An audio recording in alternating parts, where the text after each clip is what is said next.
दोस्तों, शिल्पी राघवानी आज के दिनों में कौन नहीं जानता शिल्पी राघवानी को।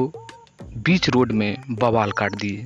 जी हाँ दोस्तों, आप लोग को बता दूं, बहुत ही बेहतरीन सुंदर बेहतरीन अदाकारा, भोजपुरी के बहुत ही शानदार एक्ट्रेस जिनका नाम है शिल्पी राघवानी, इन दिनों सोशल मीडिया पर छाई हुई है। साथ में एक गाना आप लोग को पता है जिसका नाम है कजरा।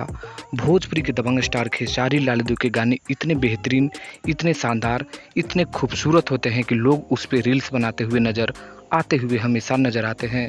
और इसी का नतीजा देखिए कि शिल्पी राघवानी खेसारी लाल यादव के ज़बरदस्त गाने कजरा पर बीच रोड पे गाड़ी खड़ा करके रील्स बनाते हुए नज़र आई, और ये वीडियो काफ़ी सोशल मीडिया पर वायरल भी हो रहा है।